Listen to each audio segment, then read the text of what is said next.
বাঁচিয়ে নিচ্ছি। আমার মা একজন হাউসওয়াইফ এবং গ্রামের মানুষ এবং আগেকার দিনের চিন্তা ভাবনা মানুষ, সেই জন্য উনি হয়তো ঠিকঠাক গুছিয়ে বলতে পারছেন না। তো ওনার হয়ে আমি একটু বলছি, আপনারা যাতে সবকিছু ব্যাপারটা জানতে পারেন।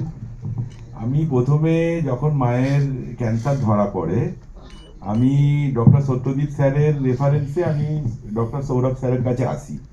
তো উনি আমাকে বললেন, দেখুন এটা তো আমার সাবজেক্ট নয়।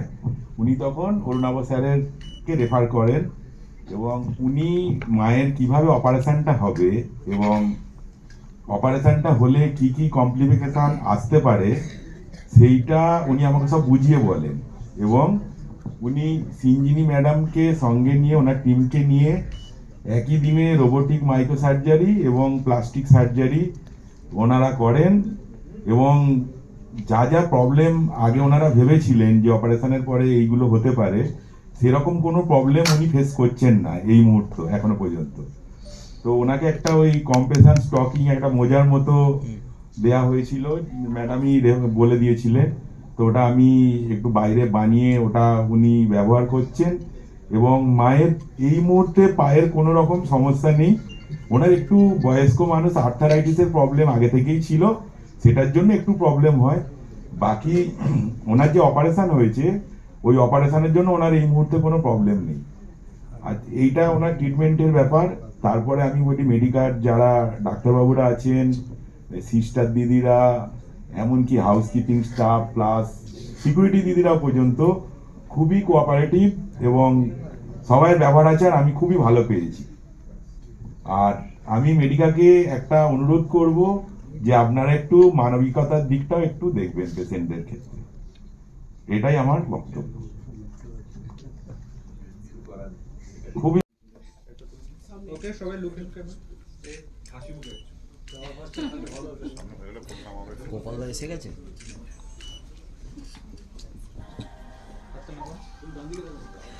আপনার জন্য আমাকে ডাক্তারবাবুরা এরকমও হয়েছে, ওনার প্রত্যেকদিন ফিজিওথেরাপির দরকার ছিল।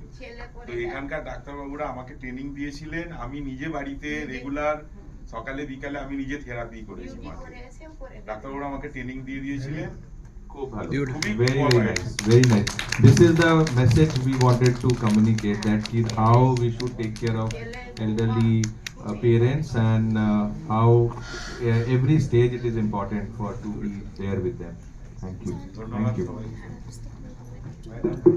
থেকে এই লিম্ফোএডিমাতে আক্রান্ত হয়েছিলাম। সেখান থেকে অনেক রকম চেষ্টা করেও মানে ফিজিওথেরাপি প্লাস মানে ওষুধ খেয়েও কিছু কমেনি।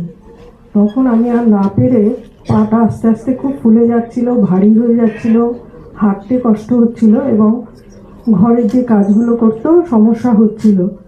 তখন আমি না পেরে, আমি ক্যান্সার সার্ভাইভার, কিন্তু ডক্টর অরুণাভ রায় স্যারের সাথে আমি যোগাযোগ করি এবং উনি আমাকে ডক্টর সিঞ্জিনি দাসের কাছে, ম্যাডামের কাছে পাঠায়। তখন ম্যাডাম দেখে আমাকে বলে যে এটা সার্জারি করতে হবে। এবার ন্যাচারালি সার্জারি শুনলে সবার একটা আতঙ্ক থাকে, দ্বিধাদ্বন্দ্ব ছিল আর কি। তো যাই হোক, ম্যামকে আমরা অনেক রকমভাবে কোয়ারি করেছি, মানে অনেক কিছু জানতে চেয়েছি যে আফটার সার্জারি পরে আর কি আমি ঠিকঠাক হতে পারবো কিনা বা এটা পুরোপুরি সারবে কিনা। তখন ম্যাডাম আশ্বস্ত করেছিলেন যে 80% আশা করছি সেরে যাবে। তো যাই হোক, 19শে জুন আমার সেই সার্জারিটা আর কি হয়। তা সেখান থেকে আমি এখন অনেকটাই সুস্থ এবং স্বাভাবিক বলতে পারি, কারণ আমার এখন সেই পা ফোলাটা আগের তুলনায় এখন নেই বললেই চলে, খুবই কম। ব্লাড লিম্ফ বলে একটা ফ্লুইড আমাদের শরীরে সার্কুলেট করে। তো যখন কোনো সার্জারি হয়, মেনলি ক্যান্সার সার্জারি, যেটা ধরুন লিম্ফ নোডস রিমুভ হচ্ছে, লিম্ফ্যাটিক চ্যানেলসগুলো কোনো রকমের ইনজুরি হচ্ছে, বা রেডিয়েশন কারোর কারোর ক্ষেত্রে, সেই ক্ষেত্রে ধরুন যেটা হয় যে লিম্ফ্যাটিক যেগুলো স্টেশনস, যেগুলো আমাদের ড্রেনিং স্টেশনস, ওইগুলোকে রিমুভ করে দেওয়া হয়। আর লিম্ফ্যাটিক চ্যানেলস যেগুলো রয়ে যায় ওইগুলো রেডিয়েশনের জন্য ড্যামেজ হয়ে যায়। তাই জন্য এই লিম্ফ ফ্লুইডটা উপরের দিকে আর সার্কুলেট করতে পারে না। আমাদের সেন্ট্রাল লিম্ফ্যাটিক্স আমাদের টর্সোর মধ্যে থাকে, মানে পেটের আর বুকের মধ্যে।